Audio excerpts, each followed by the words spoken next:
So here's a question for you. I was wondering. So, do you think... Excuse me, do you mind if I ask you? All right, let me rephrase the question. My question is, how do you ask a great question? What a brilliant question. I've been conducting interviews continuously for various publications since I was 13, back when I started writing for my school newspaper. Back then I thought it was cool that I got to do things like meet my headmaster and ask him questions that nobody else could. Some 27 years later, I still think asking questions is cool. As a longtime magazine writer and editor, I've interviewed a lot of celebrities. And as the founder of Uinterview, we've done hundreds of celebrity interviews, and I've gotten to see how your questions land. Okay, yeah, good question. Asking great questions is a curious mix of art and science. Over the years, I've developed a few rules about how to elicit the most interesting and meaningful responses. I think a great question should surprise or even delight the person you're interviewing. Startle them, make them pause and think, trigger a memory or evoke a strong point of view. A good question shouldn't stop a celebrity in their tracks. It should get them going. Eric! Hello, Eric. Hi, Eric. Good morning, Eric. So here are some tips for maxing out the potential of every question that you ask. Out of all of the roles you've performed on stage, big screen and small, which character most embodies your own personality? Around here, we interview celebrities.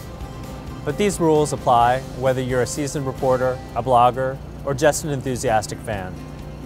Staying informed about the subject is where many writers and bloggers go wrong. They fail to extract anything new. As soon as you've landed an interview, it's time to find out what people already know and what they want to know. These days, there's so many channels to find out what people are interested in. Google, Facebook, Twitter, trending topics, they're all right there at your fingertips. A great interview starts with great research. When I interview a star, I always read or watch every recent interview I can find with them. I look for clues in what they have said before and what they haven't said.